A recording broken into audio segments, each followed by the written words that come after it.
Teman-teman, terima kasih tadi sudah bergabung di Instagram Live bersama Jaringan Indonesia Positif atau JIP. Terima kasih juga untuk antusiasme mengajukan pertanyaan lewat jalur chat.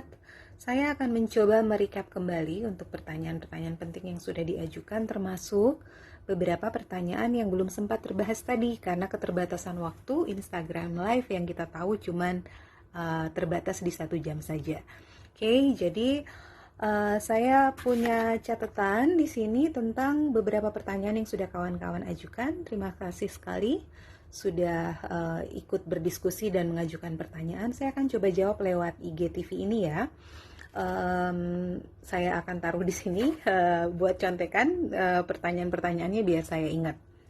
Yang pertama, apakah orang yang hidup dengan HIV beresiko lebih tinggi untuk terinfeksi virus yang menyebabkan COVID-19 atau yang kita kenal sebagai coronavirus? Ya, jawabannya teman-teman sebenarnya cukup singkat ya, bahwa sampai saat ini tidak ada bukti yang menunjukkan bahwa ada peningkatan risiko untuk ODIF atau ODA, orang yang hidup dengan HIV, mengalami infeksi virus COVID-19. Kita juga nggak punya bukti yang cukup untuk menunjukkan korelasi antara perburukan penyakit karena COVID-19 pada orang yang hidup dengan HIV. Jadi sampai sekarang informasinya nggak ada ya tentang ini dan belum cukup, tidak ada cukup bukti untuk menyatakan sekali lagi bahwa orang yang hidup dengan HIV akan lebih mudah terinfeksi COVID atau ketika ia terinfeksi COVID dia akan lebih mudah mengalami perburukan. Jadi demikian pertanyaannya untuk jawabannya untuk pertanyaan pertama. Kemudian yang kedua adalah terus gimana apa yang harus dilakukan untuk orang yang sudah hidup dengan HIV untuk melakukan tindakan pencegahan biar nggak terkena COVID. Oke, kawan-kawan, sebenarnya jawabannya sama seperti jawaban pada tindakan pencegahan untuk masyarakat umum. Jadi tetap memastikan kita selalu sesering mungkin mencuci tangan dengan air mengalir menggunakan sabun minimal 20 detik. Tujuannya adalah supaya virus-virus kalaupun ada di permukaan tangan kita maka bisa menjadi inaktif, karena kita tahu bahwa virus ini dibungkus oleh lapisan lemak, dan kalau kita mencuci tangan dengan sabun dengan waktu yang cukup maka lapisan lemak ini akan merusak sehingga virus menjadi inaktif. Cuci tangan sesering mungkin, lalu kemudian prinsip yang sama juga seperti untuk pencegahan untuk masyarakat umum adalah menghindari memegang wajah, karena tangan kita selalu asumsikan ada virusnya, sehingga kita harus menghindari jangan sampai tangan kita ini kontak ke wajah kita, khususnya hidung, mata, dan mulut, karena kita nggak mau mengantar virus masuk ke dalam tubuh kita.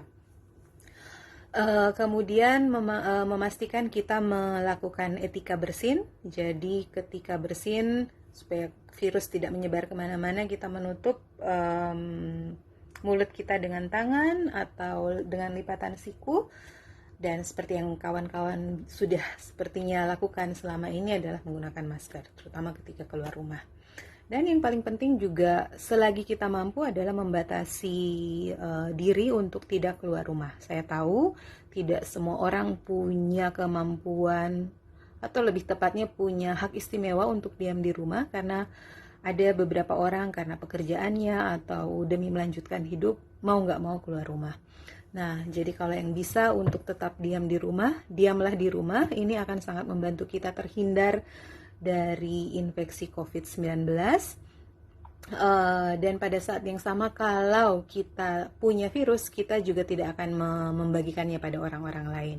Jadi tinggal di rumah itu sangat membantu untuk membuat virus tidak semakin menyebar dari satu orang ke orang lainnya.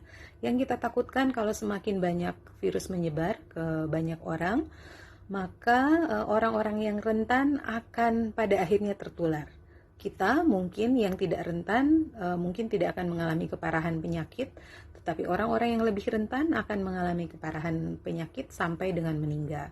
Dan ketika semakin banyak orang yang terinfeksi virus COVID-19, kita tahu bahwa sistem kesehatan nasional tidak akan mampu atau bisa dibilang akan overwhelmed, tidak bisa lagi untuk melayani banyaknya orang yang sudah terinfeksi COVID-19. Jadi kesimpulannya sama ya untuk pencegahan dengan masyarakat yang umum. Tambahannya lagi adalah kalau kawan-kawan yang sudah hidup dengan HIV belum memulai pengobatan ARV, sangat-sangat disarankan untuk segera memulai pengobatan ARV. Kenapa? Karena kita tahu pengobatan ARV sangat menolong kita untuk mengendalikan jumlah virus di dalam tubuh. Dengan terkendalikannya jumlah virus HIV di dalam tubuh kita, maka kita akan punya daya tahan tubuh yang bagus.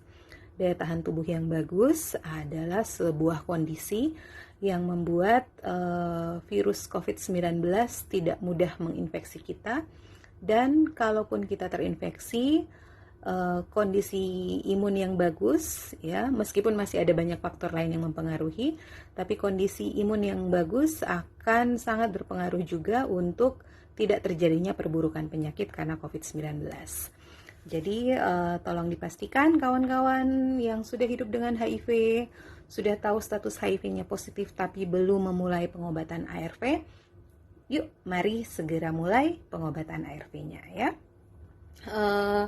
Kemudian catatan yang lain adalah buat orang yang hidup dengan HIV, yang kaitannya sama dengan masyarakat umum untuk hal-hal yang sudah saya bilang tadi ya, yang orang-orang hidup yang hidup HIV dengan HIV yang sudah lanjut usia, yang punya penyakit penyerta seperti darah tinggi atau hipertensi, diabetes atau penyakit gula atau penyakit kencing manis, biasa kita bilang penyakit saluran napas kronis kayak asma dan penyakit darah tinggi ya atau hipertensi. Nah, yang mengalami ini orang yang hidup dengan HIV yang sudah usia lanjut dan punya kondisi-kondisi penyakit penyerta ini memang perlu lebih berhati-hati untuk menghindari terinfeksi virus COVID-19 karena resiko memburuknya penyakit lebih banyak atau lebih tinggi pada orang-orang dengan kondisi seperti ini. Demikian teman-teman untuk pertanyaannya. Saya lanjut dulu ke pertanyaan berikutnya ya.